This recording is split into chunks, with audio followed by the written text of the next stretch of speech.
আপনারা রাজধানী ঢাকার সোহরাওয়ার্দী উদ্যানে যে বিশাল সমাবেশ করলেন, এই ধরনের আয়োজনের খরচ কিভাবে সংগৃহীত হয়?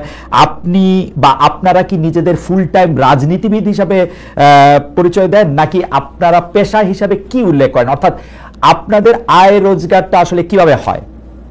জনাব মুফতি। যেমন বলেন, আমরা একজন দিনদার, আমি একজন মুসলমান। জি। আমার মূল পরিচয় একজন মুসলমান। জি। মুসলমানের কাজ হলো দাওয়াত। কাদের মাঝে দাওয়াত দেবো? ফিজাতিন নাস, গোটা মানবের কাছে দাওয়াত দেওয়া আমাদের দায়িত্ব। এক কথা, যেহেতু মুসলমান, ইসলাম পালন করা আমার দায়িত্ব।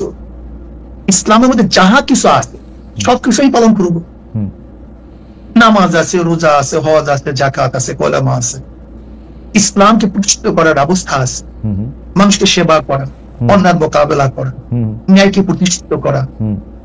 অর্থাৎ ইসলামের মধ্যে যতগুলি কাজ আছে সমস্ত কাজগুলি আঞ্জাম দেয় মুসলমানের কাজ। সেই হিসাবে আপনি আমাকে মুসলমান বলতে পারেন। মুসলমানদের মধ্যে ব্যবসা আছে, বাণিজ্য আছে। যেমন আমি একজন ব্যবসায়ী, আমার ফাইজান কোম্পানি আছে, আমার নিজের বিক্রি আছে। আমি ব্যবসায় কিছু সময় দিই, আমার সময়কে আমি পাঠ করি, ভাগ করে নিই।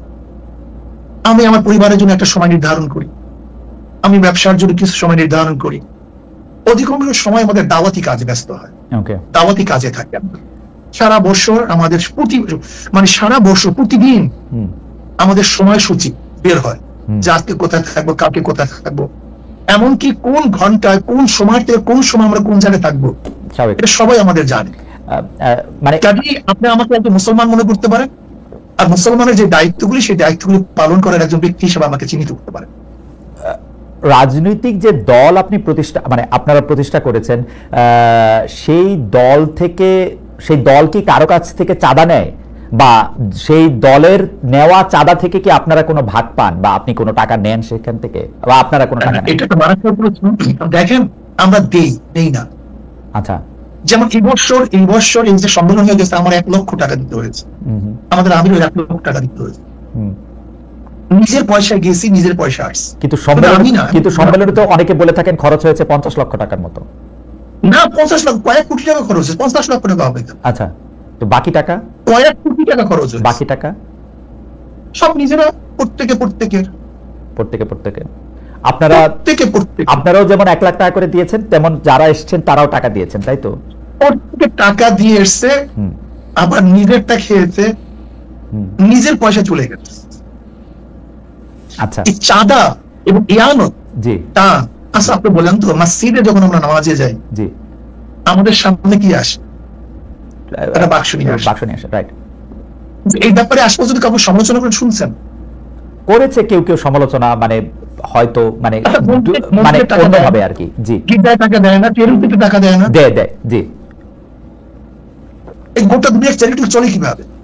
তাই চলে না। আমাদের প্রশ্ন, কারণ বাংলাদেশে কেউ কিন্তু এই ব্যাপার শোনেন, আপনি যদি আমার থেকে 10 টাকা দেন, আপনি যদি আমাকে 10 টাকা হাতিয়ে দেন, এমনি দেন, আর যদি 10 টাকা আপনার থেকে জোর করে নেই, এই 2 টাকার মধ্যে পার্থক্য আছে। অবশ্যই পার্থক্য আছে। না, পার্থক্য কি এখানে? দাঁড়া হুজুর, আপনি আমার অজ্ঞতা ক্ষমা করবেন। আমি জোর করা দূরে থাক, দাদা জোর করা দূরে থাক, আমি এরকম বহু লোককে জানি যারা পীর সাহেব চরমনাইকে টাকা দেওয়ার জন্য কিভাবে টাকা দিবেন, কোন ভাবে আপনাদের একটু দেখা পাবেন, তার জন্য তারা এক ধরনের অনেক আমি কি বলবো, পাগল শব্দটা আমি বলতে চাই না, অনেক অস্থিরতার মধ্যে তারা থাকেন। সুতরাং আপনারা জোর করে নেবেন সেটা আমি বলি নাই। আমি শুধু জানতে চেয়েছি যে এই ভক্তরা বা যারা আপনাদের অনুসারী তারা যে টাকা দেয়, সেইখান থেকে আপনারা কোনো টাকা নেন কিনা, সে পার্টির প্রধান হিসাবে, একটা ব্যক্তিগত দল, জি, যদি কেউ ব্যক্তিগত হাদিয়া দেয় সেটা আমরা গ্রহণ করি। আচ্ছা, কিন্তু মাদ্রাসা, মসজিদ, সংগঠনের জন্য যে চাঁদা তোলা হয়, সেই টাকার মধ্যে আমাদের মধ্যে আসমান জমিন ফরক, বিশাল ওয়াল। ওকে, যে টাকাটা আপনাদের নামে দেওয়া হয় সেটা আপনারা নেন, যে টাকাটা মসজিদ, আমি কোনো আমাদের বাক্স নেই। আচ্ছা, যে আমাদেরকে হাদিয়া দেয়, আচ্ছা, মোহাব্বত করে দেয়। আচ্ছা, যেমন সন্তান বাবাকে দেয়, ছাত্র উস্তাদকে দেয়, যেদিকে আমরা প্রেজেন্টেশন বলি, তোহফা বলি, হাদিয়া বলি, এই শব্দগুলি ভিন্ন। অনেকে বলেন যে না, আমি এটা পরিষ্কার করছি, অনেকে বলেন যে আপনাদেরকে যে হাদিয়া দেওয়া হয় সেটার কোনো গুণাগুন্তি নাই, সেটাকে একটা বিপুল পরিমাণ টাকা, মানে লাইক আপনারা কি টাকাটা কখনো ডিক্লেয়ার করেন? এই টাকাটা কি ট্যাক্সেবল, মানে আপনারা ঘোষণা করেন কখনো আপনাদের আয় হিসাবে? না, আমাদের আয় হিসাবে তো আমাদের ঘোষণা করার কিছু নাই। আচ্ছা, আমাদের আয় ঘোষণা করার তো ব্যাপার না। ওকে। যদি এইটা ঘোষণা করার প্রয়োজন থাকতো তাহলে আমরা ঘোষণা করতাম। আচ্ছা, আমাদের যেরকম আয় আছে সেরকম ব্যয় আছে, ওকে, আমাদের খরচও সেইভাবে আছে।